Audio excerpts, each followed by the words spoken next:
کړل. لکه یهود وګوره چې مطلب لکه نن چې د یهودو به یو ملک وي نو نن په دنیا کې د دې یو غټه مسله ده چې وای اسرائیل څوک تسلیمي او کو نه تسلیمي. مطلب لکه دومره الله ذلیل کړ چې څوک دنیا دې تم نه تیار چې دا یو ملک تسلیم کی چې دا یو ملک دی. ګینو ګوره مطلب لکه بنگال وګور خلک یو ملک تسلیمي, سریلانکا وګوره دومره ملک خلک تسلیمي, دسه وړ وړ ملکونه دي خلکو تسلیم کړ دي اس مزر نشته. او د يهودو سره د دنیا اسباب وسایل دي, لیکن دنیا مطلب لکه څه ده هغه مسلمانان څنګه چې بعضی کفري دنیا د غیم نه تسلیمي.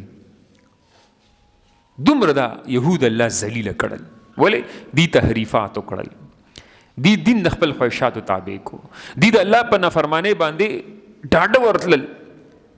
او دی ته مطلب په تورات په انجیل زبور کې کم مضمونو دی د هغه مضمون اړه خیالو نه ساتلو, هغه مضمون دی د خپل خواهشاتو تابع کو. او هغه مضمون او هغه احکامات چې دی ته الله پاک بیان کړیو په تورات کې چې دا به تاسو خلکو ته بیانوي, بجای دی چې خلکو ته بیان کړل دی د خلکو نه پټ کړل, تحریفات پکې وکړل. ولې دی وی چې بس په دنیا باندې موږ مشران پاتې شو, خلک زموږ عزت احترام کوي, یعنی په دین باندې ثابت قدم پاتې نشول, د الله د نافرمانی نه ځان نه ساتل, الله ذلیل او رسوا کړل.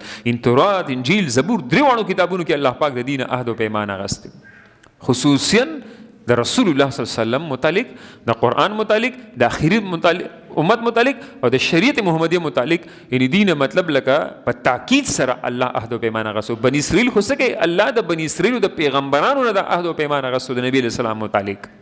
هغه کې تاکید نو نبی اسلام ته الله پاک ته پته و چې رسول الله سلام به کم ټیم دنیا ته راځي نو هغه ټیم د بنی اسرائیل یو پیغمبر به موجود نی په ازمکه کې. عیسی علیه السلام به خبر په اسمانونو کې, او هغه د بنی اسرائیل پیغمبر چې راشي عیسی علیه السلام هغه هم د شریعت محمدیه تابع وي, هغه د شریعت محمدیه مطابق نظام چلی, هغه د نبی اسلام د کلمې خدمت کوي, د نبی اسلام د کلمې ولا نظام به چلی. نور الله ته پته و, لیکن امت ته پکې تاکید بالفرض والمحال.